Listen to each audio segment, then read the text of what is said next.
Então, eu terminei a aula passada falando desses últimos teoremas das notas de aula aí que eu chamei aí 5 cálculo A, que é a respeito de funções crescentes, decrescentes, e como associar isso com as suas derivadas, tá? Então lembra, e eu imagino que seja bastante tranquilo essa parte, né? Que se a primeira derivada é positiva, a gente está pensando aí no intervalo em que a função é crescente, e a primeira derivada negativa, a gente está pensando no intervalo que a função é decrescente, isso é um teorema, tá? É a consequência básica do teorema de Rowley, tá?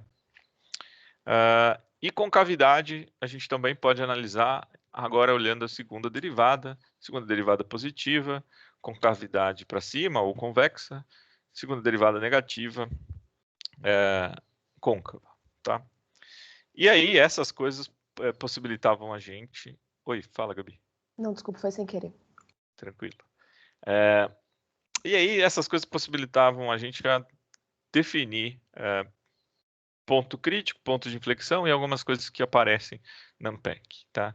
Então, ponto de inflexão aqui eu defini da maneira mais clássica possível, tá? Não tem a ver com derivadas a priori, ou seja, disse que um ponto é de inflexão se a esquerda dele tem uma concavidade e a direita dele tem outra concavidade, tá? Então, se eu abrir o intervalinho aqui, né, a direita e a esquerda dele, né, de A a P ele tem uma concavidade, de P a B ele tem outra concavidade, esse cara eu estou chamando de ponto de inflexão, esse P. Note que se a função for derivável até segunda ordem no ponto, isso significa que ele terá a segunda derivada igual a zero, exatamente para expressar essa mudança de concavidade pelo teorema anterior. Isso não implica que todo ponto de inflexão tem a segunda derivada igual a zero, tá? Mas são raros os casos em que isso não vai valer. Eu gosto de citar sempre essas picuinhas, porque como vocês viram, a Ampeg gosta também de fazer esse tipo de pergunta ou esse tipo de observação dentro das suas questões, tá? Por último, a gente... Oi? Antônio, uma dúvida, desculpa atrapalhar. Não, pode falar.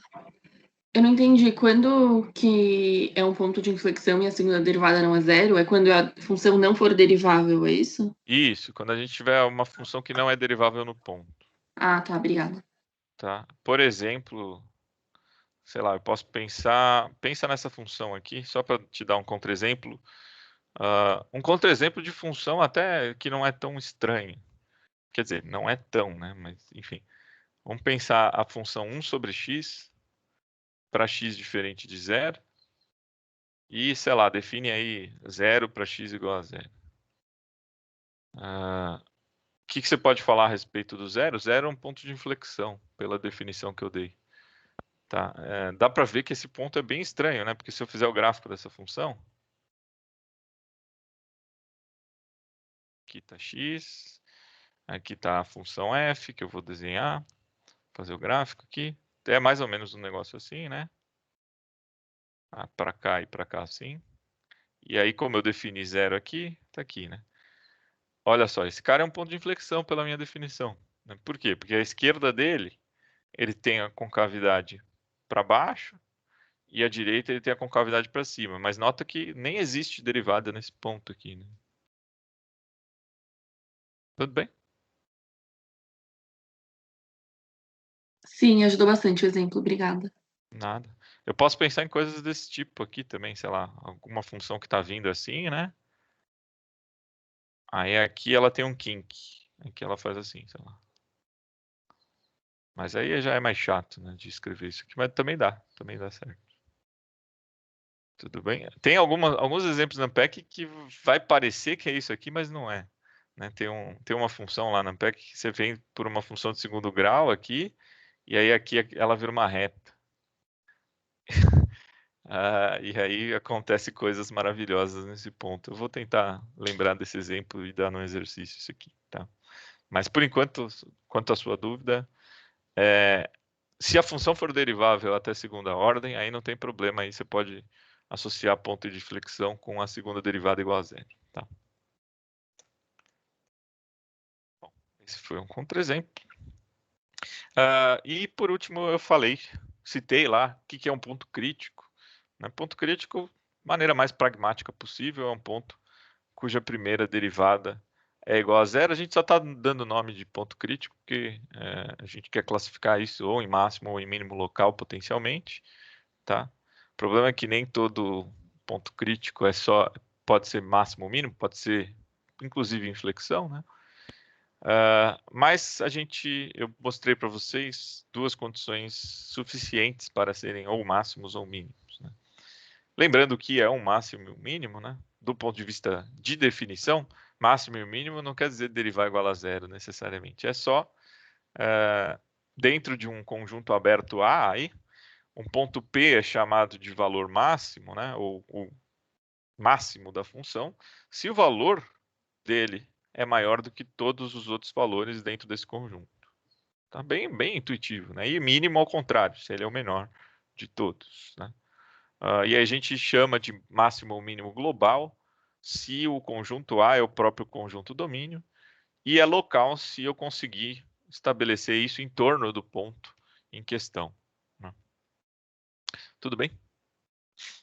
Normalmente o estudo de cálculo diferencial está focado neste caso aqui de máximos e mínimos globais. Perdão, locais. Teorema, esse teorema também falei para vocês, né? Bem fácil de provar, inclusive mostrei a prova para vocês na aula passada. Se for um ponto interior, se C for um ponto interior, tal que C é máximo ou mínimo, então a sua derivada é igual a zero. Então, ser ponto interior ser ponto interior de máximo ou de mínimo implica que a derivada é igual a zero, e esse teorema aqui é que possibilita a gente ficar fazendo lá em cálculo 1, na prática faz o quê? Deriva igual a zero para achar ponto crítico, potenciais máximos e mínimos. Tá? É esse teorema que está possibilitando isso. E por último, isso daqui são teoremas que mostram a condição necessária e suficiente para máximos e mínimos, né? De novo, se for diferenciável, aí tudo bonitinho, é só derivar igual a zero. E como é que você diferencia um do outro? Só ver o teste da segunda derivada, né? Se a segunda derivada for positiva, a gente, de novo, só para lembrar, tá falando de uma função convexa. Como é ponto crítico, vai ser um mínimo. E a mesma coisa com relação a máximo, só que agora com a função côncava. Tá, então tudo isso foi o que eu falei no final da aula. Eu achei que ficou um pouco corrido, por isso que eu quis retomar aqui a argumentação toda. Tudo bem? Alguma dúvida em termos de teoria? Vamos para a prática. E aí eu peguei aqui eu peguei a prova de 2018, tá? E vamos fazer um exercício aqui que tem bastante coisa com relação a mínimos, máximos, ponto crítico, etc. Aqui é o exercício 4. Dessa vez eu anotei direitinho aqui. Então, vou pegar este enunciado aqui, copiar lá para o meu bloquinho. Deixa eu só fazer a transposição disso para lá.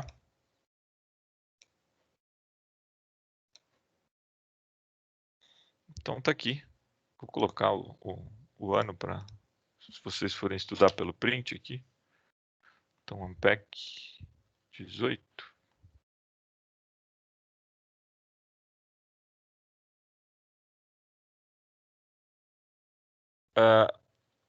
Julgue as seguintes afirmativas. Então, ele te dá algumas funções aqui e quer analisar o que está acontecendo com essas funções. Algumas questões são bem pragmáticas, outras nem tanto. Vamos ver a primeira, né? Então, primeira, o item 0, né?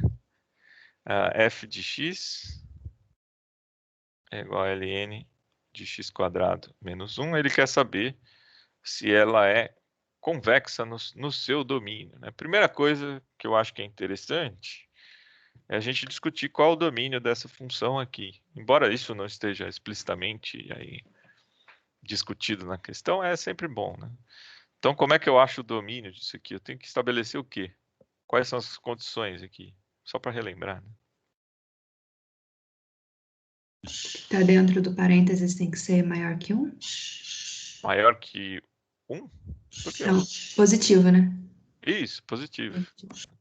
Tem que ser, esse cara aqui tem que ser positivo, né? Então, a condição de existência aqui, vou colocar meio entre colchete aqui, x ao quadrado menos 1 tem que ser estritamente positivo, porque aí eu sei calcular esse log. Tá?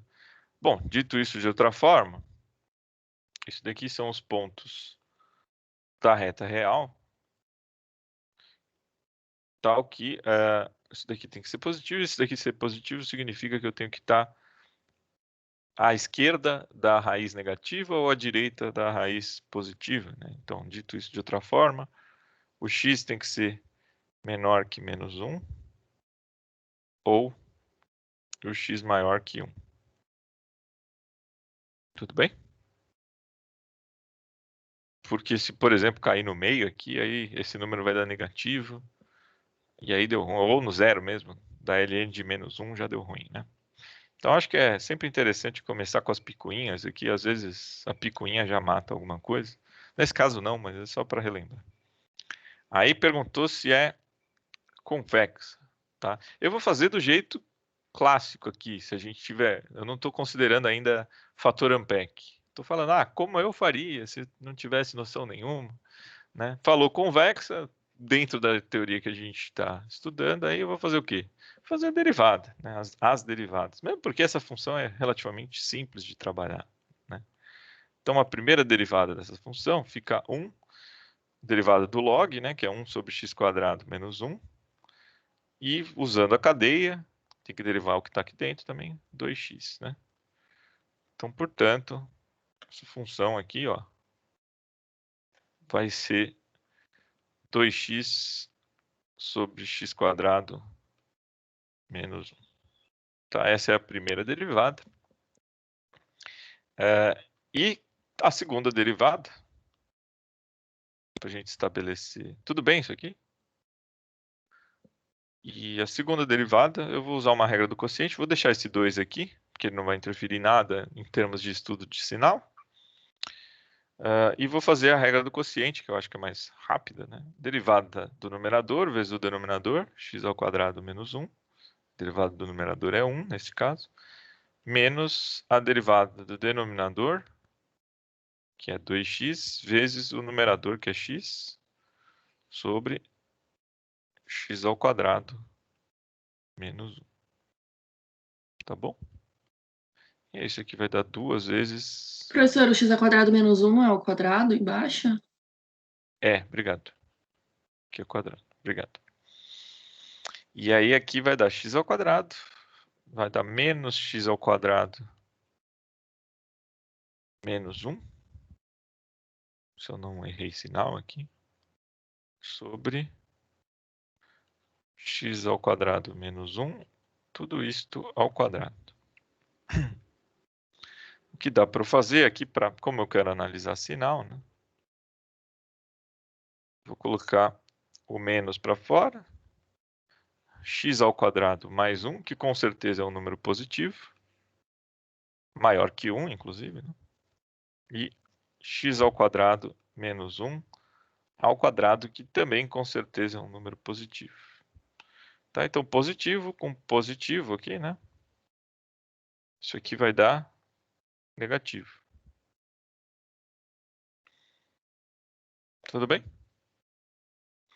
Se deu negativo, o que a gente tem que concluir? Tem que concluir que é côncavo, né? E o que ele fala no enunciado aí é convexo. Então é falso. Isso aqui é côncavo.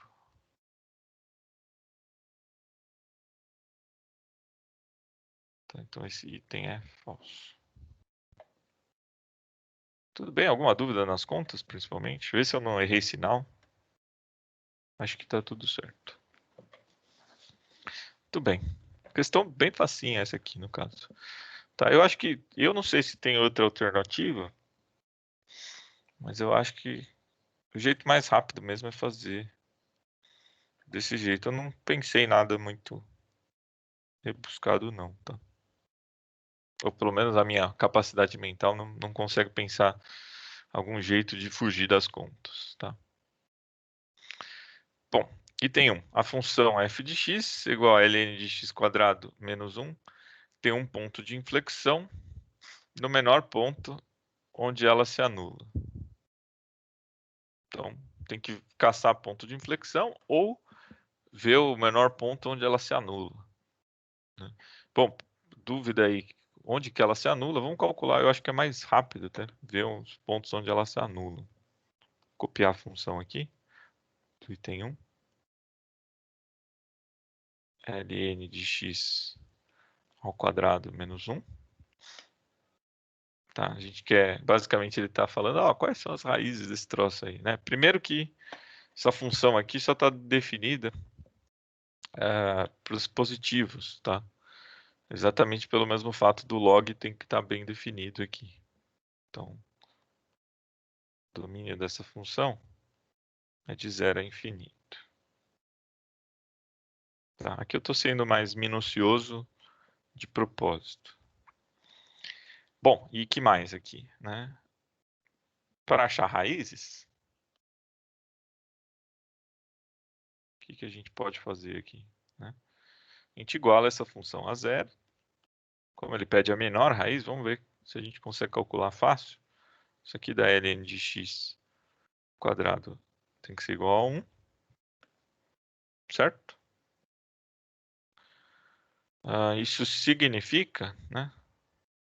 Significaria, se eu tivesse que tirar a raiz, ficaria um mais ou menos, mas então fica ln de x é igual a mais ou menos 1, certo? E aí aí eu tenho duas raízes aqui, por isso que ele falou do ln, né? A primeira delas com o positivo aqui, né? É a maior, é a que não me interessa, mas só por questões de completude, seria o e, né? E o menos 1 aqui seria o menos e. Menos 1 sobre e, perdão. Então eu vou chamar de x1 e x2 aqui, tá? Seria um 1 sobre e. Vocês enxergam rápido essa conta de 1 sobre e? Estou pegando quando o ln é igual a menos 1. Tá? Então é o e elevado a menos 1, que é 1 sobre e. Então essa é a menor raiz do enunciado. E aí o que ele quer saber é se esse cara é ou não é um ponto de inflexão, né? Então o que dá para fazer? Vamos sacar se esse cara é um ponto ou não de inflexão. Tá? Então, pergunta do enunciado se refere a esse moço aqui. Fazendo a derivada desse cara, né, da função, essa derivada é fácil, né? 2 vezes ln de x vezes 1 sobre x, regra da cadeia aqui 2 vezes, tá? 2 vezes? Não, uma só, né? Uma só. Caiu 2, tá certinho. E aí vamos avaliar esse troço aqui, né?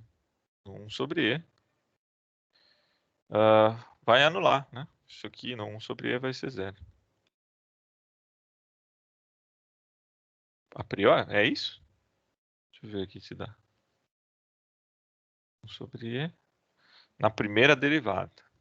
Tá. Aqui eu estou fazendo só por curiosidade, né? Não é isso que ele está perguntando. Mas tudo bem, vamos fazer.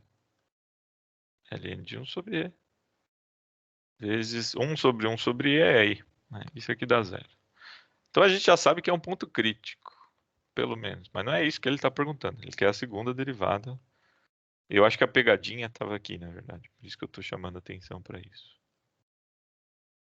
E aí aqui dá para fazer regra do produto, dá para fazer regra do quociente, vocês que mandam aí. Mas eu vou fazer regra do quociente usando o ln e o x, que eu acho que é mais fácil. Não sei porque a minha cabeça funciona às vezes melhor com regra do quociente.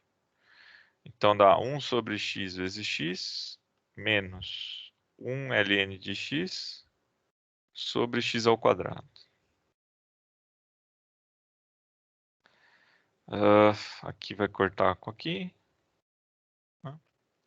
Então vai dar 2 vezes 1 menos ln de x sobre x quadrado. Essa aqui é a segunda derivada, se eu não errei nada. Tá, e aí o que a gente tem que avaliar vamos ver a segunda derivada nesse ponto, só para sacar. Se eu fizer essa conta, dá 2 vezes 1 menos o ln de 1 sobre e é menos 1, né? É isso? Peraí, eu errei aqui. Ninguém me falou nada. Aqui não é 0 não. Desculpa, pessoal. Ou é 0? Não, não é 0. Não. Desculpa, pessoal. Desculpa, falei besteira aqui, ó. O ln de 1 sobre e é menos 1, tá? Então isso aqui dá menos 2i. Falei besteira, desculpa. Agora tá certo, né, pessoal? Vão checando aí, pelo amor de Deus. Então, como isso aqui é menos 1, né? Esse cara aqui, ó, é menos 1. Esse cara aqui é menos 1, menos vai dar 2. Oi, fala. Antônio, eu não sei se você pulou alguma etapa, que às vezes você faz isso e eu não pego, mas na regra do quociente, a segunda parte, a ln de x, não tem que estar multiplicando, tipo, dividido por x Aqui? quadrado, que é a derivada do segundo, não é? A derivada do segundo é 1. Porque aqui eu estou usando a regra do quociente, né? O numerador é ln e o denominador é x, não 1 sobre x. Tá, que burro, eu tava fazendo como se fosse 1 sobre x, obrigada. Na dúvida, se você preferir, faz a do produto com uma cadeia aqui, né? Que eu acho que é Eu me mais... perdi um pouco, porque parecia um produto, mas você tá usando o quociente, obrigada. Se você quiser usar o produto, fica assim, ó. Só para internalizar as duas, que é igual, na verdade, mas só para não confundir, talvez. Acho que dá a mesma coisa, porque depois no fim divide por x quadrado e tal. Não, tem que dar a mesma coisa, senão a gente tá ficando louco, né? Se eu vou fazer pelo produto aqui, tá? Então, a derivada do ln, 1 sobre x, vezes 1 sobre x, mais ln, vezes a derivada de 1 sobre x, que é menos 1 sobre x quadrado. Que é o que você falou aqui, né? E aí dá a mesma coisa.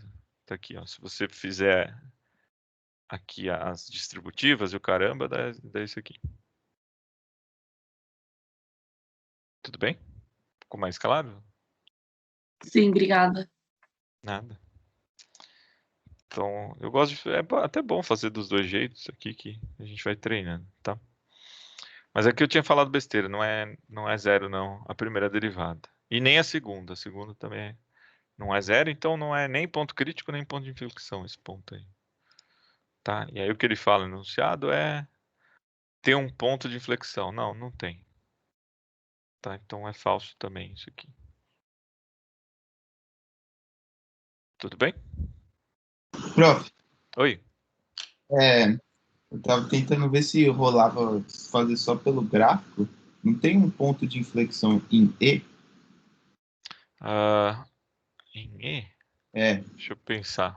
eu tava pensando, essa vai ser a função ln, aí você eleva ela ao quadrado, ela ficaria toda positiva e você joga ela uma unidade para baixo no eixo. Então, ficaria um pedacinho dela para baixo, onde ela faria meio que um bico e voltaria. Deixa eu pensar aqui. O que está acontecendo em E? E a primeira derivada seria positiva, E a mas segunda é 0. Acho que é sim. Você está certo. É sim. Mas não fica bico não, viu? Fica diferenciável. Porque em E, fica diferenciável, ele é um ponto crítico que é inflexão. Ou não? Não, ele não é ponto crítico. Mas ele é inflexão. O E é inflexão, sim. Eu acho que está aí a confusão, né, do enunciado do cara que lê isso aqui. Eu estava tentando pensar, eu sempre que eu leio uma questão da PEC, eu já penso na pegadinha. Então o Rafa achou a pegadinha. É porque o segundo ponto, que é a raiz, é a inflexão. Se você colocar aqui, né, inclusive, vai dar 1 menos ln de E, que é 0. Tudo bem? então pode ser um ponto de inflexão sem ser um ponto crítico. Ah, pode. Não, isso aí tudo não tem problema. Uma coisa não tem nada a ver com a outra. Ele pode ser os dois, inclusive. Tá, mais um ponto que tem essas características é o quê? Nesse, Nada. Ele é inflexão e crítico. Ó, vamos lá. Ó, eu vou tentar separar as duas definições para ficar bem claro. O que é um ponto de inflexão? Um ponto que tem mudança de concavidade. Então, à esquerda dele, a função tem uma concavidade, à direita outra. O que é um ponto crítico? Deriva igual a zero. Então, nesse deriva igual a zero, já está implícito que ele tem pelo menos a primeira derivada igual a zero. Ele é diferenciável e, naquele ponto, é igual a zero. São duas coisas completamente distintas. Eu vou te dar um exemplo de um ponto de inflexão que tem a derivada igual a zero. A função x ao cubo. No zero, ele é ponto crítico e ponto de inflexão. Tudo bem? Sim, sim. Então, fala. É meio difícil achar funções que tenham pontos críticos, quer dizer, pontos de inflexão que não sejam pontos críticos. Na verdade, não. Qualquer polinômio de terceiro grau que não seja esse que eu citei tem algum ponto de inflexão. E não todos, né? Mas eu consigo criar vários exemplos que não são pontos críticos. Acho que a gente fez um deles. Não, deixa eu pensar. Eu tô tentando pensar. Ó, e de menos x quadrado tem dois pontos de inflexão que não são críticos. Que foi a função que eu esbocei na aula passada. Real. Tudo bem? Então cuidado, Rafa. Assim, essas coisas de ponto crítico tem que tomar cuidado quando a gente vai ver lá, quando eu falar em funções de mais de duas variáveis, a gente vai montar lá a matriz hessiana e tal. E aí tem o teste quando que é inconclusivo, né? Então, primeira e segunda derivada igual a zero, né? Normalmente a gente não afirma nada com relação ao ponto. Aqui continua valendo a mesma coisa. Tá, isso é uma coisa que eu esqueci de citar. Inclusive, foi boa a sua pergunta para me lembrar disso, Rafa. Te dar um exemplo, uma observação aqui antes da gente continuar o exercício. Vou fazer aqui no cantinho. Ó, observação. E sempre pensa nas coisas mais simples para fazer essas observações. Olha o que acontece com essa função aqui, ó. Função bem simples, tá? F de x igual a x à quarta. Acho que todo mundo consegue visualizar mentalmente como é essa função. Caso não consiga, eu vou fazer aqui do lado. É uma função que parece x ao quadrado, né? Tá aqui, ó. Meu Deus do céu. Negócio parecido aqui com isso aqui, tá? Tudo bem? Vamos calcular as derivadas. A gente já sabe que esse ponto é mínimo global, inclusive. Tá? O zero. Olha o que acontece. Primeira derivada, 4x ao cubo. Segunda derivada, 12x ao quadrado. Avalia no zero. Dá 0 e 0. Ih, rapaz. Né? Então, de novo, aquelas condições que eu dei no teorema são condições necessárias e suficientes. Se acontecer aquilo, eu sei classificar. Não significa que não tenham outros casos que não acontece aquilo e é máximo ou mínimo local. Tá? Exemplo esse aqui. Essa é uma coisa que a Ampec gosta de cobrar bastante com relação à pegadinha. E que no cálculo 2 às vezes é melhor explicado e no cálculo 1 não. Tá? Por exemplo, alguém consegue pensar um exemplo simples, de novo, para criar um contra-exemplo com ponto de máximo agora? Só colocar um sinal de menos aqui. Então fica menos x quadrado, as contas ficam a mesma coisa, só inverte o sinal de tudo e vai ficar um ponto de máximo no ponto zero, que não aparece nos testes da primeira e da segunda derivada. Da primeira até aparece, né? Vai dar zero aqui, mas da segunda não. Né? Então tem que tomar cuidado com essas coisas. Né? Tudo bem? Tomar cuidado para não se confundir nas definições. Então uma coisa é ser ponto crítico, outra coisa é ser ponto de inflexão. Tá?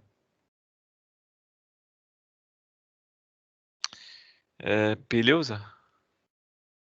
Todo ponto de inflexão que é derivável até segunda ordem, tem a derivada igual a zero. Mas nem toda vez que a derivada é igual a zero, né, num ponto, a segunda derivada é igual a zero num ponto, ele é um ponto de inflexão. É isso que eu quis dizer. Contra-exemplo está aqui. Tudo bem? Acho que agora eu deixei mais claro. Talvez eu tinha deixado um pouco confuso isso antes. Deixa eu fazer uma divisória aqui. Vamos continuar fazendo isso aqui.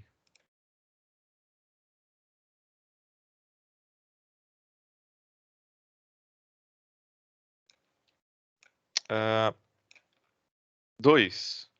Essa função aqui que ele dá, que é 1 mais x sobre 1 mais x quadrado, tem 3 pontos de inflexão. Bom, aqui dá para calcular, né? Aqui a gente vai fazer o quê? Vai fazer as derivadas. Acho que o jeito mais fácil é fazer as derivadas. Não sei se eu consigo fazer de outro jeito. Eu vou fazer as derivadas. Então, 2 f de x. Se alguém pensar alguma coisa mais rápida, sempre estou aberto a sugestões. Mas eu vou fazer no braçal mesmo. 1 mais x quadrado. Mesmo porque esse caso aqui não é tão braçal assim. Primeira derivada. Aqui, como já está meio preparadinho, eu vou usar a regra do quociente, tá? 1 mais x quadrado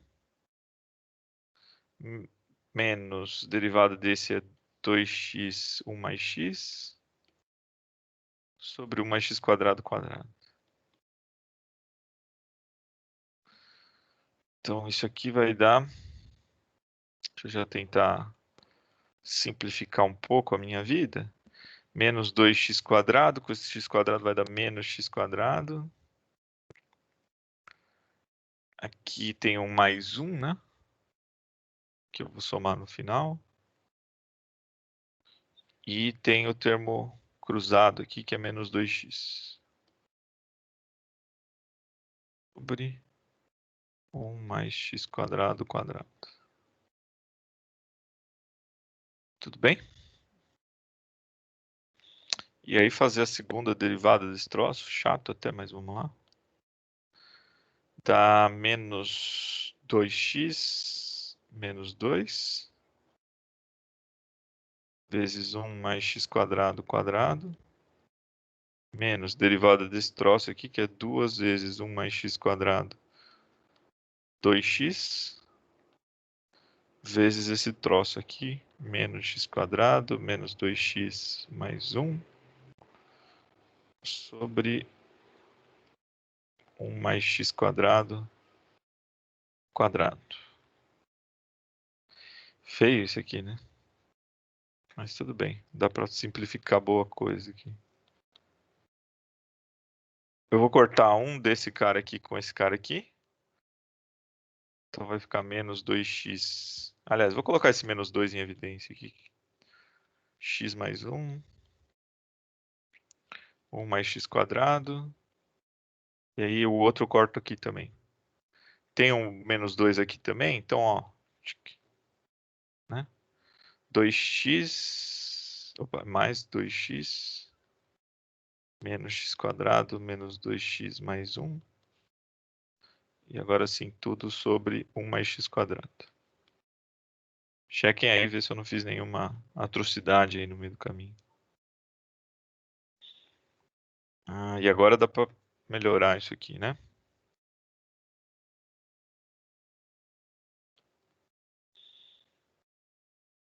Isso aqui vai dar menos 2. Aqui eu não sei se tem um jeito rápido, eu vou fazer distributiva mesmo, tá? Então vai ficar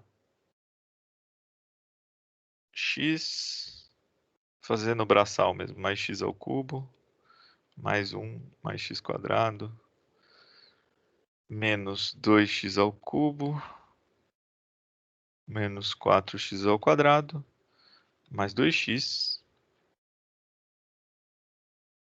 sobre 1 mais x quadrado. Tá todo mundo vivo ainda aí? Aí aqui, x² com x² dá 2x², com esse menos 4 dá menos 2x².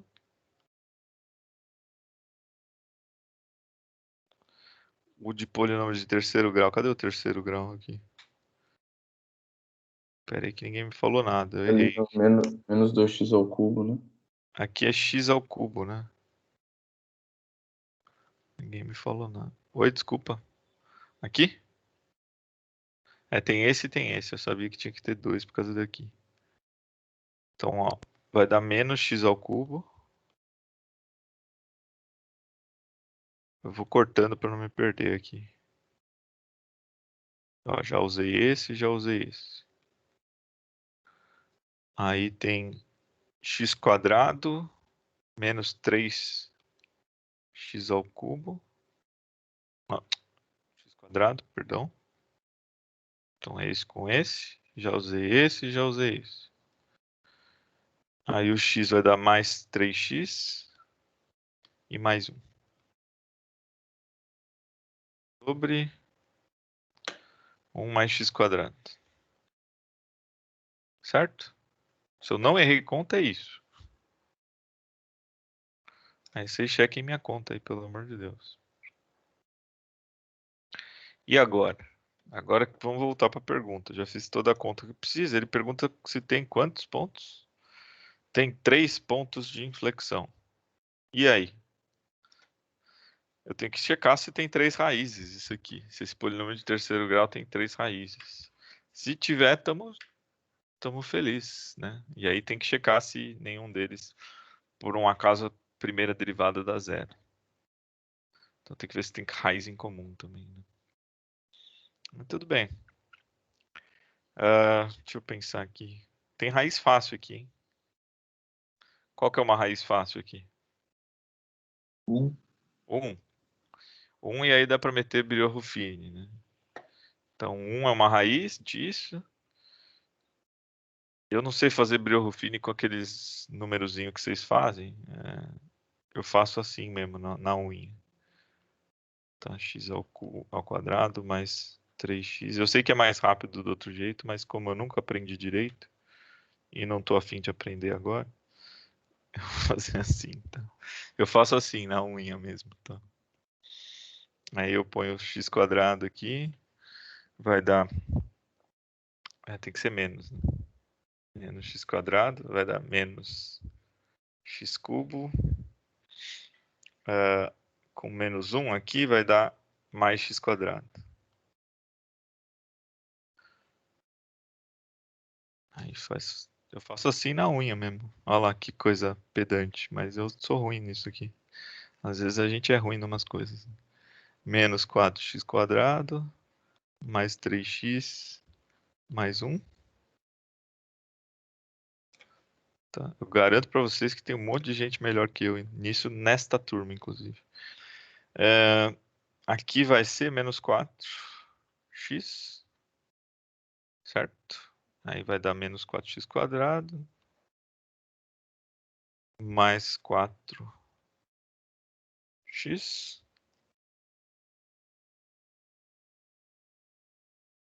Isso aqui vai dar menos x aqui, mais 1. E aí eu ponho um menos 1 aqui. Tá, então isso daqui eu posso escrever como sendo menos 2. Vocês entenderam isso aqui, né? Tudo bem. Quem souber faz por Brillouin aí. Com os numerozinhos lá. Eu nunca lembro fazer. Mas é a mesma coisa, a lógica é a mesma, tá? É só um algoritmo de colégio aí, sei lá. Alguma coisa assim. Eu vou colocar esse menos aqui, ó. Mais, aí vai dar x menos 1. Com esse outro cara aqui, x² mais 4x mais 1. Beleza? Aí as raízes disso aqui, eu já falei que eu sou ruim dessas coisas de decorar, então eu faria Bhaskara aqui também, né? Então meu segundo cantinho da vergonha seria para achar o Bhaskara desse polinômio aqui, ó, x² mais 4x mais 1. Alguém sabe aqueles coisas de... Já sabe a raiz de cabeça disso aqui?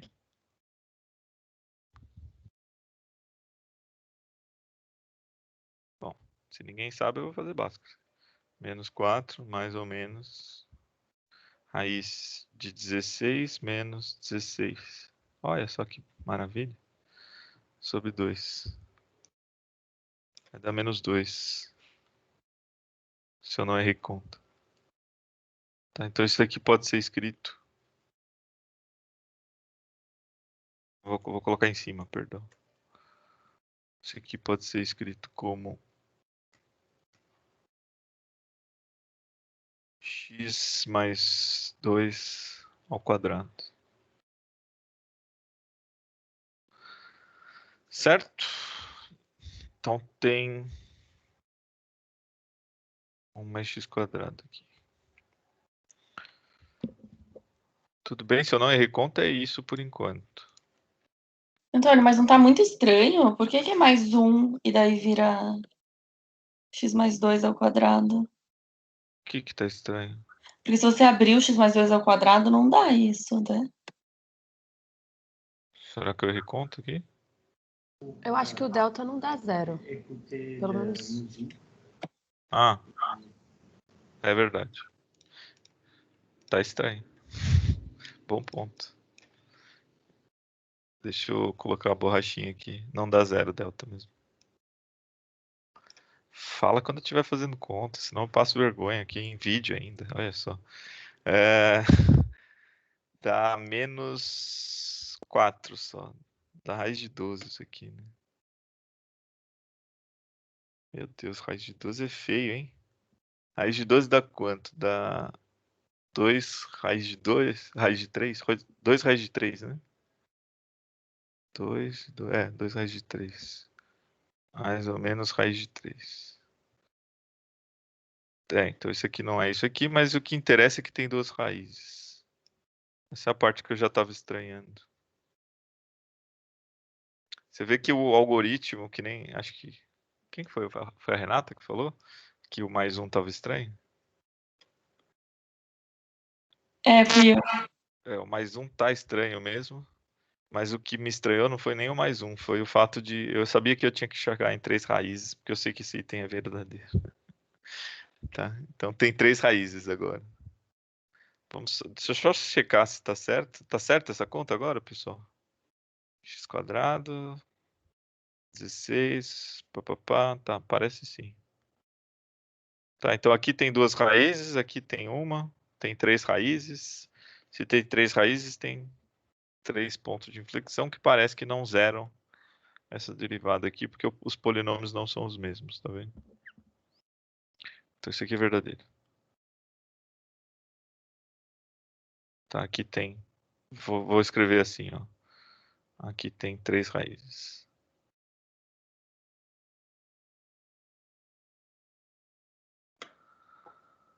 Tudo bem? Alguma dúvida nisso aqui? Obrigado, ajuda aí, algébrica. Imagina. E, Antônio, mas tipo, uma Unpack, assim, você acha que vale a pena fazer todos esses passos? Porque gasta um tempo, né, para um item só. Eu acho que sim. Aqui, como eu fiz meio descontraidão, você vê que saiu erro de conta. Mas acho que esse não é um item tão... Ou não deveria ser um item tão complicado assim. Em termos de... Porque, assim, imagino que vocês estejam pilhados quando fizerem Unpack. Eu, pelo menos, sempre me pilho um pouco para fazer prova que importa para mim. Então, normalmente minha taxa de erro, quando eu estou fazendo prova, é menor. Não quer dizer que não existe, mas é menor. Estou mais concentrado. Aqui eu estou meio conversando, falando aqui, vamos abrir e tal, não sei o que. Brincadeiras à parte, durante a aula eu cometo mais erros. Às vezes, inclusive, propositais, mas a maioria das vezes não é proposital, não. Tem aquele velho ditado, o professor fala, tô errando para ver se a turma tá prestando atenção. Não, é mentira, tá? Essa aqui foi erro genuíno. O que eu tô tentando dizer é, eu acho que eu faria esse item, porque ele é um item analiticamente não muito complicado. Ele só é complicado pelo tempo que pelo tempo que te demanda. Tá? Porque você vai ver, por mais que essa pressão de tempo seja um fator, no final da prova vai sobrar tempo. Tá? Pelo menos nas minhas provas, quando eu fiz Unpack, sobrou tempo em todas as provas. tempo não era um fator, porque tem questão que você não vai responder e ponto. É conceitual, você vai ler rapidinho, você vai falar, isso aqui eu nem me arrisco, não sei, não lembro, tchau. Né? Então eu acho que é um pouco isso, Renata. Tá. O meu feeling é que eu faria essa questão. Tá, beleza. Né, porque realmente não parece assim a coisa mais complicada de analisar, mas sei lá, se demandasse tanto tempo assim. O problema dessa questão, para mim, é o fator erro aqui no meio das contas, né? Mas assim, acho que dá para fazer, tá? Acho que eu particularmente tentaria fazer. Bom, deixa eu só terminar os 2 itens e aí eu dou um intervalo. Como a gente conversou um pouquinho no começo, dá para esticar, eu dou um intervalinho daqui a pouco. A função do item anterior tem 2 pontos críticos e nenhum deles é um extremo da função. Né? Então, primeiro vamos ver o que isso daqui está dizendo. Primeira afirmação, que a gente vai tentar contradizer ou não, né? Tem 2 pontos críticos. Então, a gente já fez. Por isso também errei, que eu acho que dava para a gente fazer, compensa fazer o item 2, porque o item 3 está perguntando a mesma coisa. E o item 4 vai perguntar coisa dessa questão, dessa função também. Então, na verdade, essa conta que você está, entre aspas, perdendo tempo, ela envolve 3 itens, né? Então, nesse caso... Beleza, isso até ajuda, né? Porque eu tava um pouco preocupada, assim. Nesse caso, o crime compensa. Tá? Nesse caso, o crime compensa. Vamos ver. Tem 2 pontos críticos isso aqui? Tem que ver as raízes deste polinômio agora. Né? Então, menos x² menos 2x mais 1. Lá vou eu errar a Bhaskara de novo. Mas eu vou colocar aqui como 3. Vamos analisar menos x². Qual que era mesmo? Menos 2x mais 1. E eu vou igualar isso a 0 para ver as raízes disso aqui, né? De novo, eu não sei aquelas coisas de soma e multiplicação das raízes. Ou estou supondo que eu não sei. 4 menos 4, né? Agora sim. Não, mas tem esse mais aqui. Certo? Então é mais aqui. Então tem 2 raízes. Pelo menos isso eu descobri. Vamos ver se está certo aqui. Menos. Ok. Aqui é menos também, né? Aí, b² menos 4ac. Beleza. Menos 1, mais ou menos. Raiz de 12 daria... É a mesma coisa aqui? Não, não é o mesmo número. Mas deu 8, não. O delta não deu 8. Não? 8 eu pensei no final já, desculpa. Tá 8, sim. Obrigado. Eu pensei em escrever já 8 aqui. Coloquei 8 no fim das contas. Raiz de 8 é 2 raiz de 2, com o 2 de baixo. Vai dar raiz de 2 aqui. Tá, então tem essas 2 raízes aqui. Certo? Aí vamos voltar lá. Então tem 2 raízes. E o que ele pergunta? E nenhum deles é um extremo da função. Bom, primeiro, o que é um extremo da função? O que ele quer dizer com isso? Vamos lá, quero que vocês me contem. O que vocês entendem por é um extremo da função?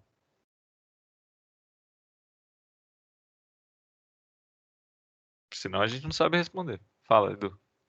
Global, alguma coisa assim? Isso. Então, quando ele fala de extremo, ele está se referindo a máximos e mínimos globais. Tá? Extremo, né? A palavra extremo acho que é bastante... Mas é bom, como apareceu esse termo, é bom eu deixar bem claro, né? Extremo, ele se refere quando é ou máximo ou mínimo global. Tá? Então, na verdade, era mais fácil falsear essa coisa aí, né? Porque se você olhar a função, né? 1 mais x sobre 1 mais x², bom, não tem descontinuidade, né? Aqui, mesmo que vá para zero esse termo está limitado, é maior ou igual que 1, né? E aí, o que eu tenho que analisar, então? Esse 1 mais x, né? Se eu jogar o x para menos infinito, o que acontece com esse número aqui? vai para menos infinito. Se eu jogar isso aqui para mais infinito, número... Aí tem que tomar cuidado para ver quem cresce mais rápido. Tá, mas pelo menos o menos infinito já dá conta do recado aqui. O que eu quero dizer? Vou formalizar o meu argumento. Tá, o limite... Então, na verdade, eu nem precisava ter feito essa conta. Mas como foi simples, eu já deixei aqui, né? O limite de x tendendo a menos infinito de f de x, que só para lembrar, é o limite de x tendendo a menos infinito de 1 mais x sobre 1 mais x quadrado. Ah, não, peraí, então tem que tomar cuidado. Vamos fazer as duas contas, que eu acho que ajudam.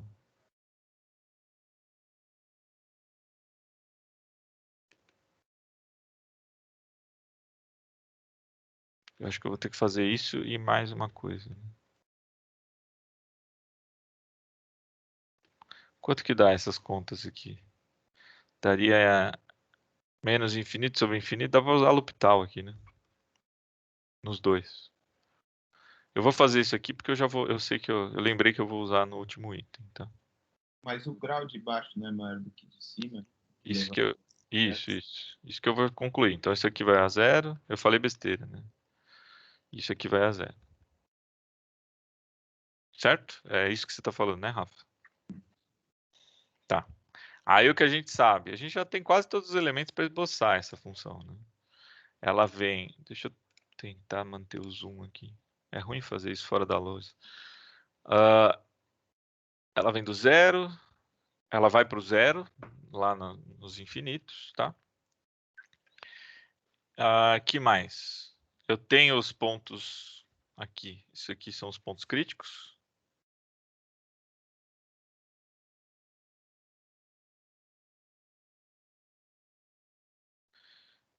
E aí o que ele pergunta é se eles são extremos dentro do nosso contexto aqui, né? Oi, professor. Fala.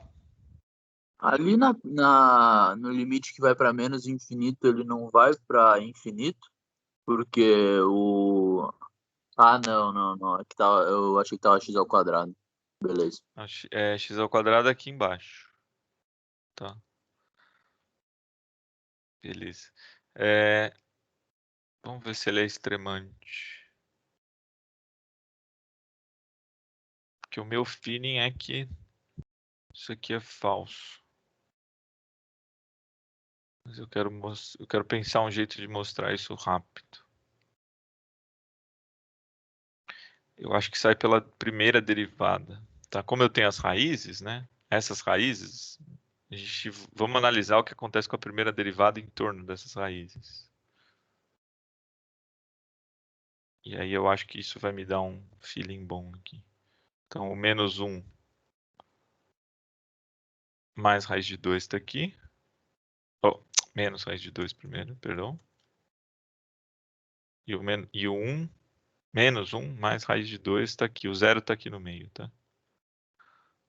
Não é simétrico e tal, mas tudo bem, vocês entendem. Mais raiz de 2. Tá, aqui eu fiz simétrico, mas não era para ser. Esse cara aqui está mais perto do 0 do que esse. Aí o que a gente tem? O sinal dessas derivadas. Vamos ver. O sinal desse polinômio aqui, como ele tem esse sinal de menos, ele é côncavo para baixo. E então aqui na meiuca ele é positivo. E aqui é negativo, tá? Certo? Isso em termos de derivada. Então o que eu tenho aqui? Aqui eu tenho um mínimo local. Né? Tá vindo de menos. E aí vai para mais. E aqui eu tenho um máximo local. Certo? Vocês enxergam isso? Então aqui eu tenho... Esse cara aqui é um mínimo. Eu só não enxergo porque aqui é local. Por enquanto é local. Eu não sei ainda global. Ah, tá bem. Você só assumiu que você não sabe, né? Não que tenha tido uma conclusão ainda. Isso. Por enquanto eu só não sei. com os elementos que eu estou analisando, né? Aqui eu estou analisando, aqui não é x, desculpa, aqui é, eu estou analisando o sinal de f de x. Tá, dado x, eu estou analisando o sinal de f de x. O f', né? Perdão. Tudo bem? Então, a priori é isso. Então, ela é decrescente aqui, ela vem do zero, ela decresce. Aí ela tem um ponto de inflexão no menos 2 menos raiz de 3. Certo? Aí ela vira muito provavelmente convexa. Estou tentando visualizar o gráfico na minha cabeça, tá, pessoal? Só para formalizar o argumento que eu estou fazendo na minha cabeça. Ela vem do zero aqui, alguma coisa assim. Aí ela tem um ponto de inflexão aqui, ela tem um mínimo aqui. No zero ela passa por onde? No zero ela passa no 1. Ixi, eu tenho que subir rápido aqui. Deu uma exagerada aqui, mas tudo bem. Aí ela vai subir. Ela tem um outro ponto de inflexão no menos 2 mais raiz de 3.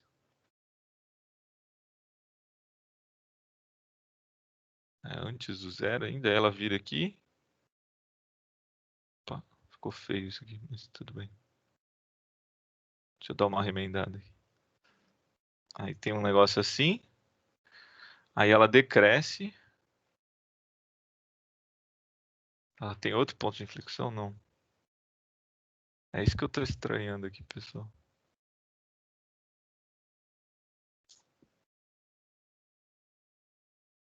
Calma aí, tem um ponto de inflexão aqui.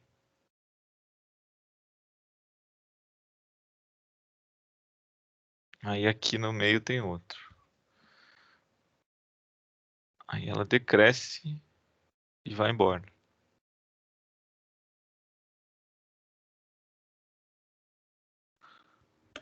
É isso que está me apontando aqui. Estranho isso aqui.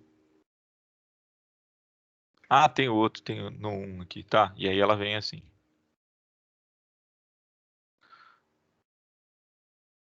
Beleza? Esse é o gráfico da função. Vocês enxergam isso com as contas?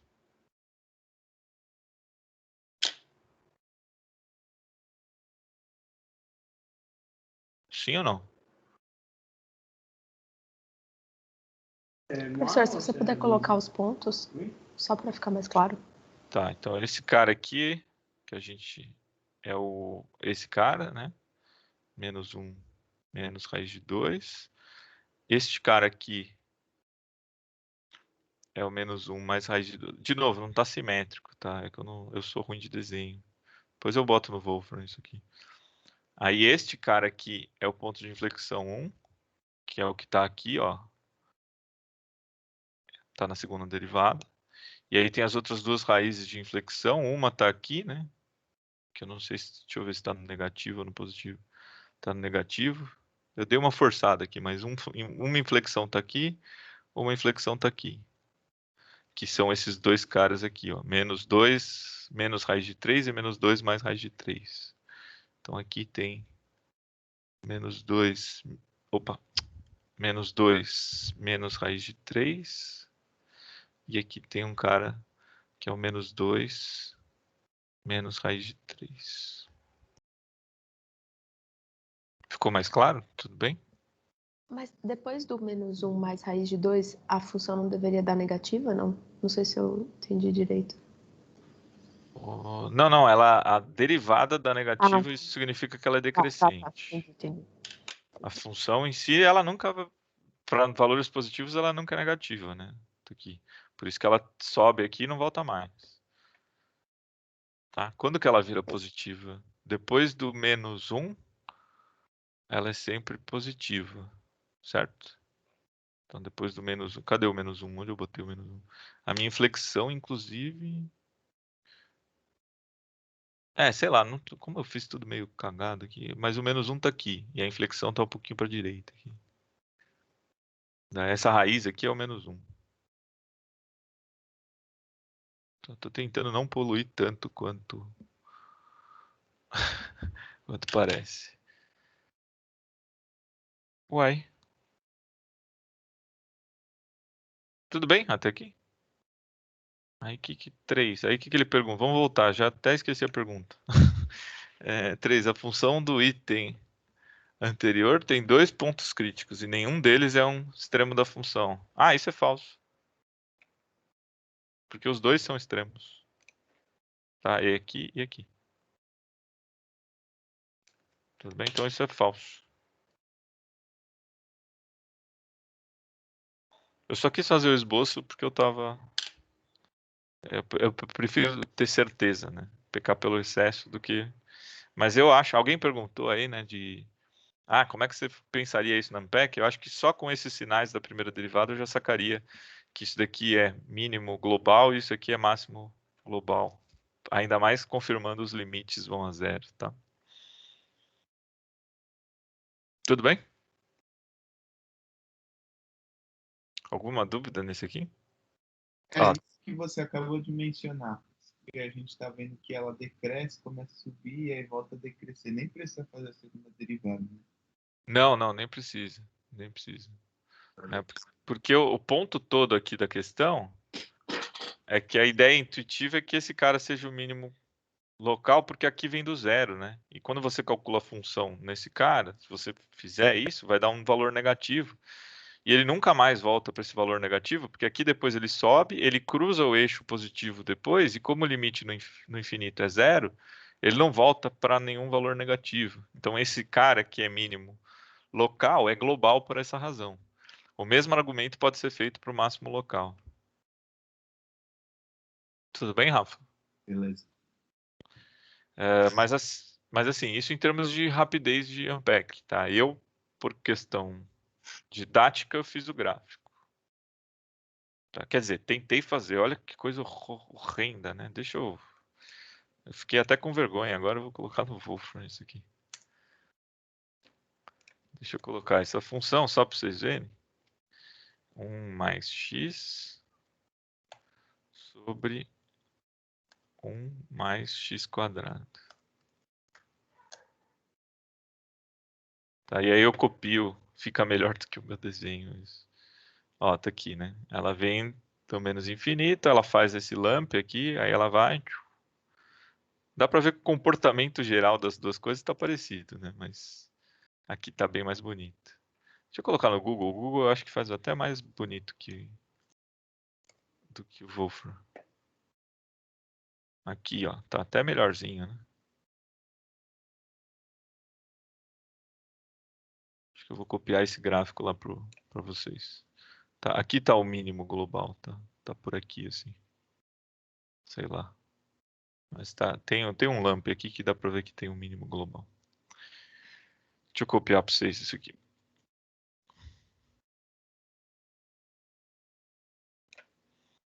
Tudo bem? Alguma dúvida nisso aqui? Vou colocar do lado para vocês compararem e darem risada do professor depois, tá? Pronto. Era para ser a mesma coisa. Dúvidas? Vamos fazer o último? Professor, só para saber, então, pelos limites já seria possível saber que eles são mínimos e máximos globais. Se é, pelos limites Tá. e pela sinal da derivada. Tá. Beleza. Tá. Exatamente pelo fato... Ó, vamos olhar o mínimo aqui, né? O que eu afirmei? Ó, como o limite no mais e no menos infinito vai a zero, ele vem daqui e daqui. Né? Aí, o que está acontecendo com a função? Ela é decrescente durante todo esse período. Então, ela vai, como ela vem do zero, eu sei que ela vai virar negativa, negativa, negativa, até o ponto crítico. E aí, depois ela vira crescente. Tá? E aí, como eu sei que para valores maiores do que menos 1, essa função é sempre positiva, acabou. Daqui para frente não interessa. É menor do que esse cara. Tudo bem? Então, esse cara é global. Tem que ser global. Mínimo global. Beleza. Aí eu posso fazer o mesmo argumento ao contrário, né? Ah, vem do zero aqui, né? Aí vem aqui, fica até o máximo. Aí como a função para cá, ela vai decrescer por causa do sinal de mais, ela é crescente nesse sentido, decrescente nesse outro, né? Se eu olhando a orientação para os negativos, tem um momento que ela cruza, ela só vai ser negativa daqui para baixo, então esse cara tem que ser máximo local. Tá? O argumento é simétrico oposto. Né? Tudo bem, pessoal? Você vê que eu acho que é melhor nem fazer intervalo hoje, né? De repente a gente vai diretão. E o que vocês acham? Vai diretão e termina um pouco antes? Termina 9h10 aí? Agora a Inês já é morta, né? Pelo jeito. Pode ser, pessoal? Pode. Pode ser. Então, beleza. Hoje foi uma exceção aí. Eu acabei vendo agora só que horas são. Item 4. Item 4 é curioso, né? Eu quero discutir com vocês. A função do item 2 decresce quando o valor absoluto de x tende para o infinito. Então, esta função aqui, a mesma função que a gente analisou, ela decresce quando o valor absoluto de x tende ao infinito.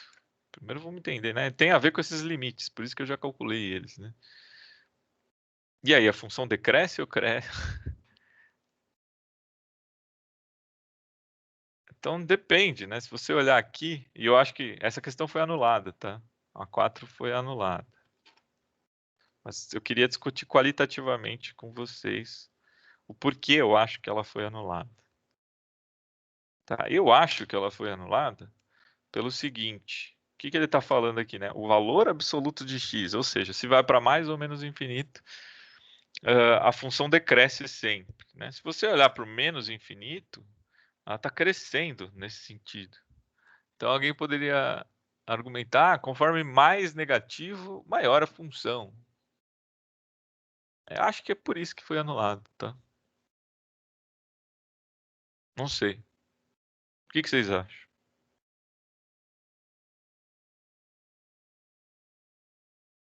Não acha nada. Ah, tá bom. Mas Eu acho que eu pensaria isso. eu acredito que eles anularam por isso. Eu pediria, se eu visse esse item, eu pediria recurso talvez por isso. Porque eu, na minha cabeça, eu marcaria falso. Tá? Exatamente por causa desse trecho. Mas, professor, eu entendi esse argumento e faz sentido, mas se você olhar o sinal da derivada, é o mesmo para os dois extremos, né? Então, teoricamente, os dois estão decrescendo iguais. Isso, mas o ponto é que esse sinal da derivada indica que o df dx, vamos supor que seja negativo, é negativo.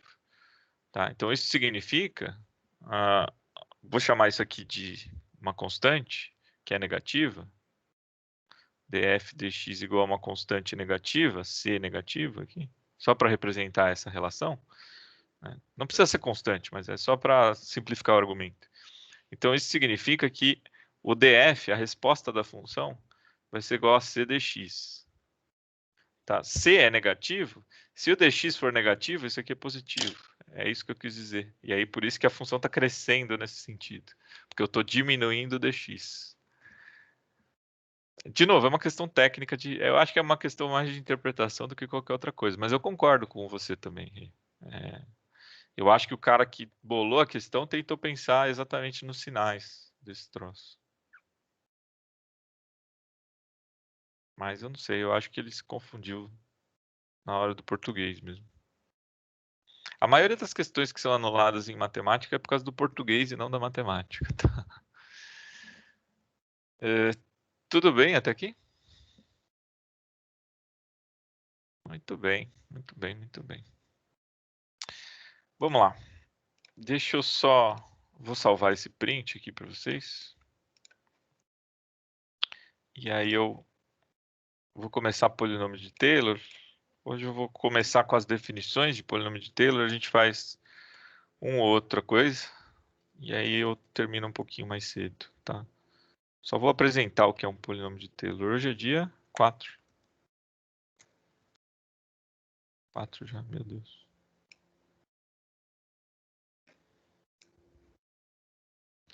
Para variar, eu tô achando maravilhoso que todos os dias que eu vou correr, faz sol. E todos os dias que eu não vou correr, chove.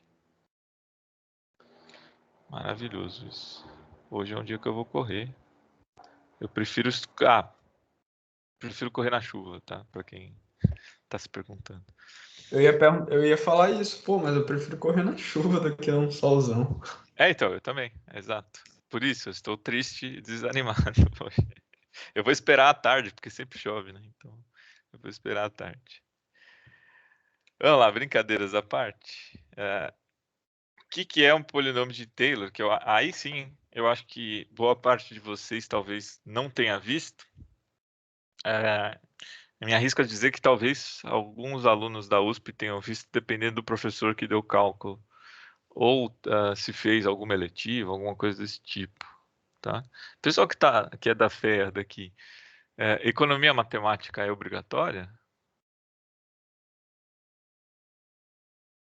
É obrigatório, mas não tranca nada. Tá, Tipo, mas é obrigatório. É o Nakane ainda que dá? não, eu tive com o Nakaguma. Tá, o Ah, Nakane. eu fiz com o Nakane. Você fez com o Nakane. Tem um Nakane e um Nakaguma. Eles dão polinômio de Taylor nessa parte ou não? Eu tive em cálculo 1 polinômio de Taylor, se não me engano. Tá, Eu tive em cálculo também. tá.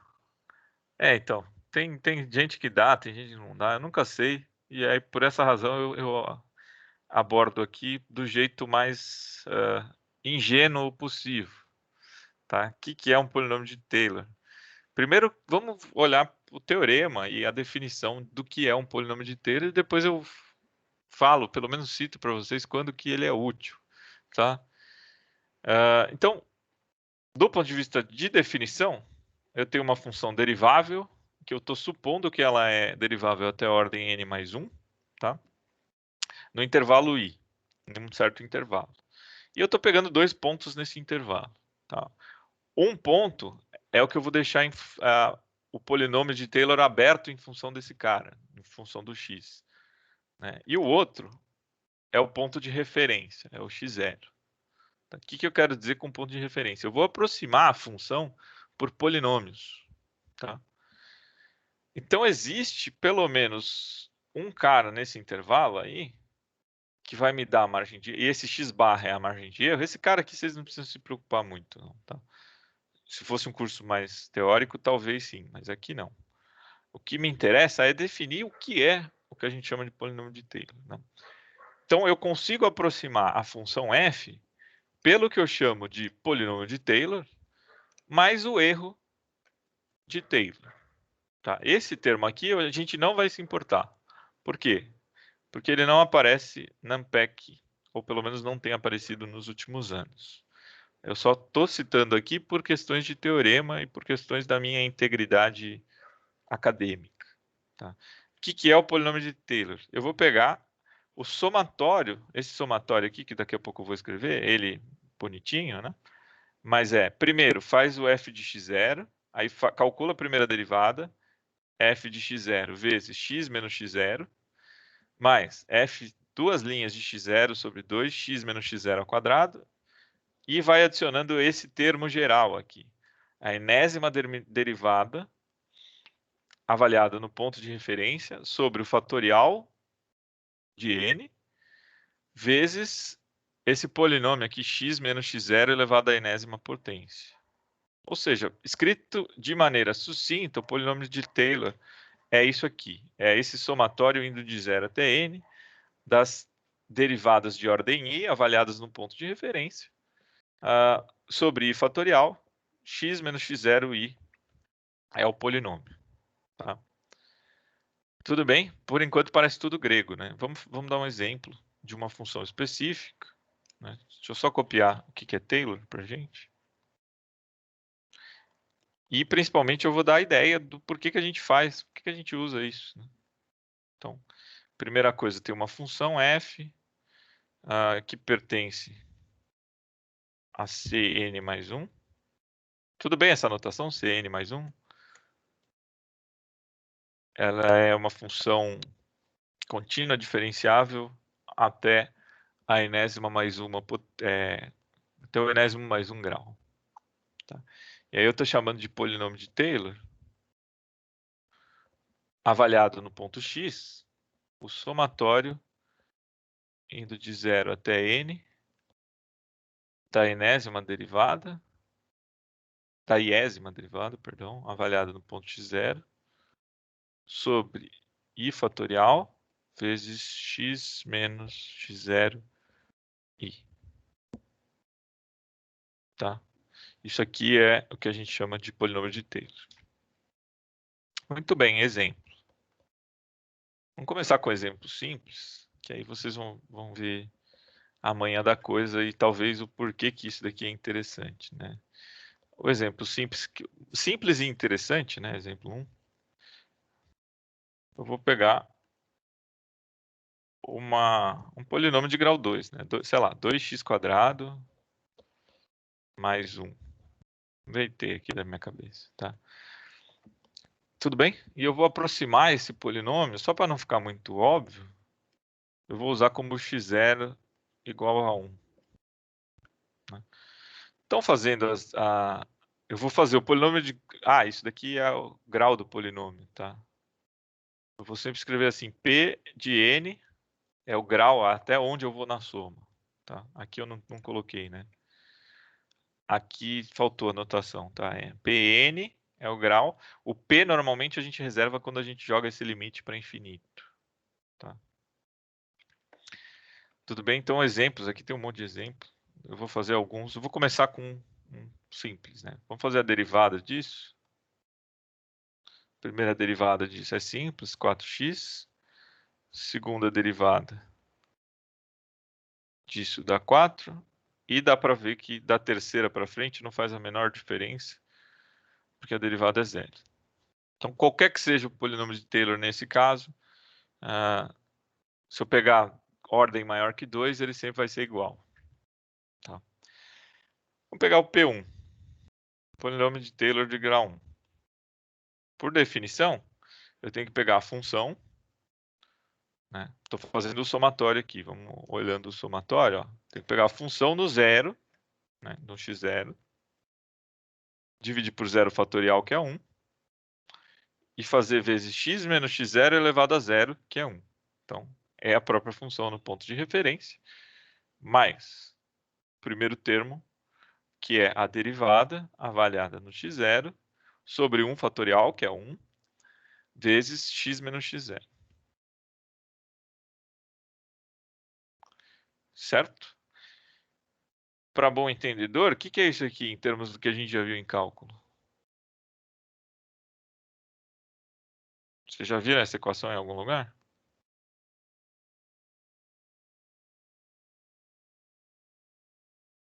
Sim ou não? Lembra a equação da tangente. Lembra não, é a equação da reta tangente. A única diferença é que eu peguei esse termo aqui e joguei para o lado direito. Né? Normalmente eu escrevo a equação da reta tangente do tipo y menos f de x0. Aqui, ó, reta tangente, tá? Então, a equação da reta tangente, para quem lembra, é y menos f de x0, derivada em x0 de x menos x0, certo? Bom, que é exatamente o que está escrito aqui. Então, esse P está fazendo o papel do y, tá? E é exatamente isso. Então, o polinômio de grau 1 é exatamente a aproximação de ordem 1, que, óbvio, é a reta tangente.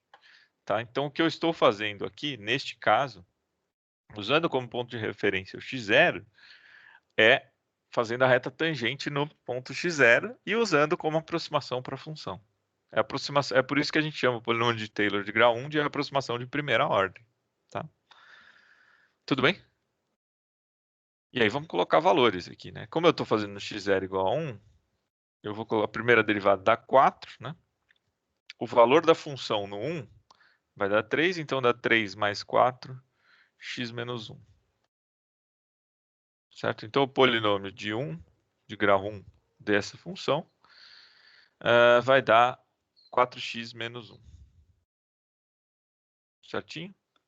Dá 3 com esse menos 4. Expresso geometricamente, o que eu estou fazendo, né? Estou fazendo exatamente a intuição da reta tangente aqui, né?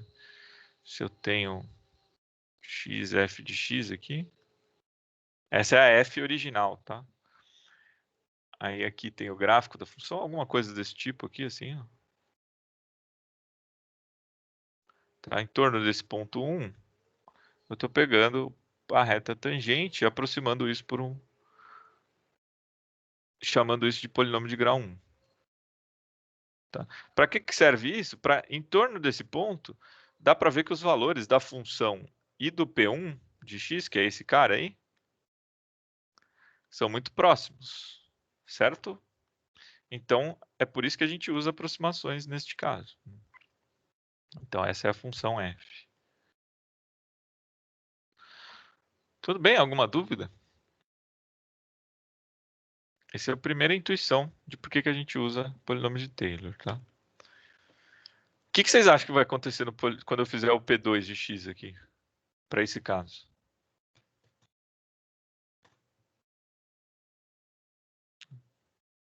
Aqui, ó, P2 de x. Antes de fazer a conta, quanto vocês acham que vai dar essa conta? Olhando a função. Tan, tan, tan. É a própria função. Faz sentido, né? Porque se eu vou aproximar uma função polinomial de grau 2 por um polinômio de grau 2, se não der a mesma coisa, eu pego a teoria e jogo no lixo. Né? Por quê? Porque é horrível, né? Estou aproximando um negócio que é para ser exato e não está dando exato. Então, joga no lixo, né? Não adianta nada, certo?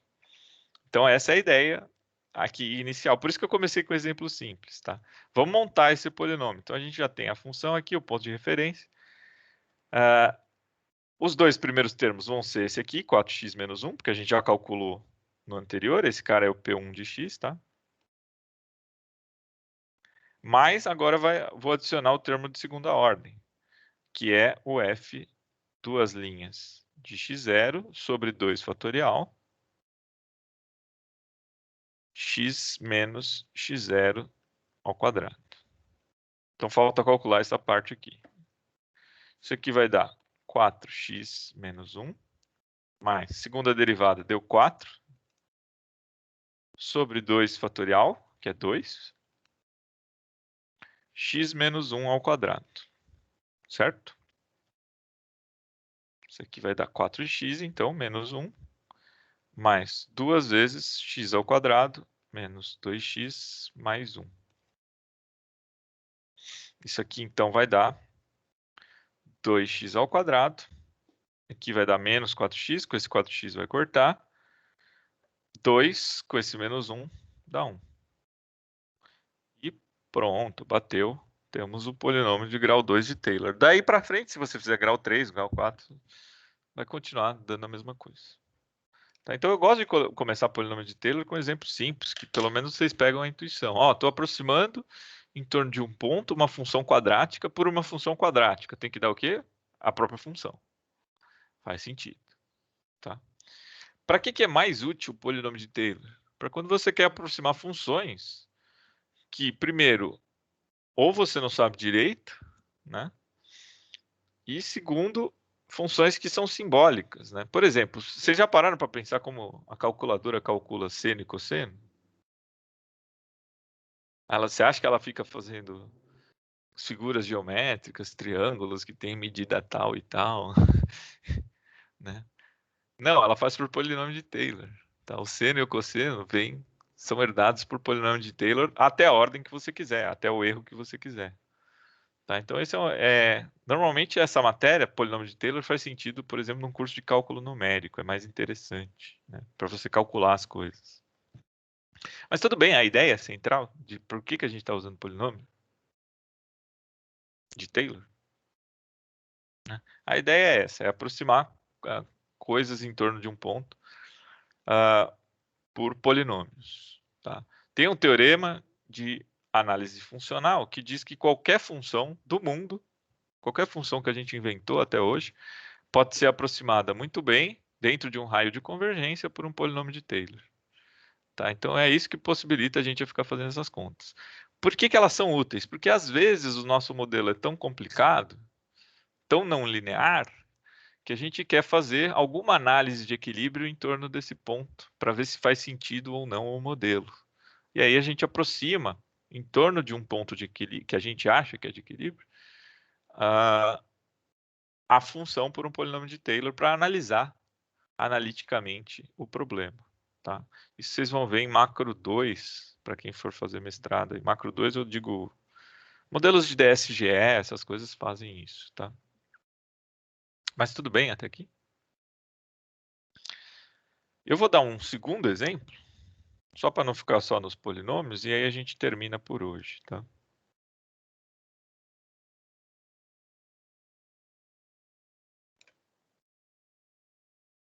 Então, exemplo 2. Normalmente eu dou o exemplo da exponencial, mas o da exponencial é tão chatinho que...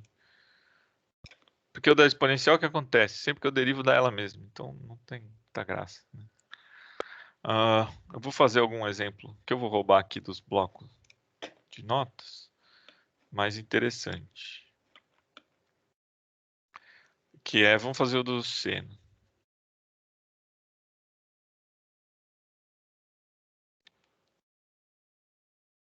Né? Então, o seno é interessante por quê? Porque vai ter uma recorrência aqui. Quando a gente faz a derivada do seno, vai dar cosseno. Quando a gente faz a derivada do cosseno, vou colocar assim, tá? A segunda derivada do cosseno, vai dar menos seno. Quando a gente faz a terceira derivada do seno, desse menos seno aqui, vai dar menos cosseno. E daí para frente repete, né? Aí quando eu voltar no F4, repete, né? Volta para o seno. E fica nisso, ad eterno. Tá? Se eu quiser usar como ponto de referência 0 radiano, né? Então o que eu vou ter? Eu vou aproximar até a enésima ordem essa função. Ela vai ser o quê? Vai ser o f de 0, que nesse caso seno de 0 é 0. Então deixa eu escrever aqui, vai, f de x0 mais, e aí as derivadas, né? F1 de x0 sobre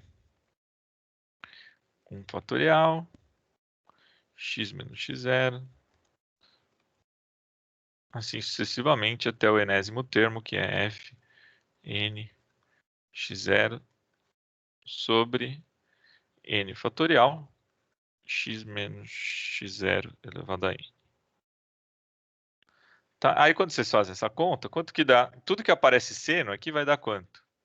Nas derivadas e na função vai dar 0, né? Porque seno de 0 é 0. Então, a função e todas as derivadas pares, que sempre vão aparecer seno, vão dar 0. Tá? E aí vão sobrar as ímpares, que são os cossenos. E vai depender do sinal. Então, a primeira derivada vai dar positiva, a terceira vai dar negativa, a quinta vai dar positiva, a sétima vai dar negativa e assim sucessivamente. Tá? Então, o que eu posso dizer é que esse polinômio, se vocês escreverem ele por extenso, vai ser 1 sobre 1 fatorial, x menos x0, que é 0, né? X. Aí o terceiro vai ser menos 1 sobre 3 fatorial, x ao cubo. Aí o quinto vai ser 1 sobre 5 fatorial, x à quinta. E eu acho que deu para entender, né? Aí eu vou colocar só mais um, menos 1. 7 fatorial, x à sétima. Tá? Até o enésimo termo. E como é que eu escrevo isso de maneira elegante? Né? Nota que dá para eu escrever esses menos 1 para ele sempre dar um negócio mais elegante, né? Para eu escrever em termos do indexador. Eu vou copiar aqui, só porque eu já tenho pronto isso aqui. Tá aqui, é menos 1 elevado a n, x 2n mais 1, para indicar que são os números ímpares, 2n mais 1 fatorial. Tá, então essa é a maneira que a gente escreve o seno. E aqui eu estou fazendo até o polinômio de grau infinito aqui, tá? Então isso daqui vai ser o somatório. Aqui eu vou até o enésimo, como eu fiz até o enésimo, de grau Aqui eu vou indexar no 0 mesmo. Até n. Menos 1 elevado a i. Sobre i, 2i mais 1 fatorial. X elevado a 2i mais 1. Tudo bem? Tá igualzinho, tá, né? Dúvidas até aqui? Então esse é o polinômio de grau n. Ou seja, eu consigo aproximar a função seno por essa soma até o grau que eu quiser. Você me dá uma margem de erro. E aquele termo que eu mostrei lá no começo, ele me dá a margem de erro que você quer cometer. O I pode começar no 1, né? Já que é 0. O i pode começar no 1. É do jeito que eu escrevi, não. Né? Porque eu preciso incluir o primeiro termo. Né? Ó, o i, quando for 0, quem que vai me dar? Vai me dar esse termo aqui, né? Verdade, verdade. Tá, então, nesse caso, tem que começar no 0. Se eu não quiser começar no 0, quiser começar no 1, eu ponho menos 1 aqui, para representar um ímpar de maneira diferentona. Menos 1 não, não, é menos 1, isso. Porque daria 2 menos 1, daria 1 aqui. Verdade. Aí o problema estaria nesse sinal. Eu teria tudo isso para bater o sinal desse menos 1 aqui, tá, Edu? Sim, sim. Tudo bem. Dica para vocês, eu acho que eu vou encerrar por aqui, mas dica para vocês para a próxima aula, tá? Tentem fazer a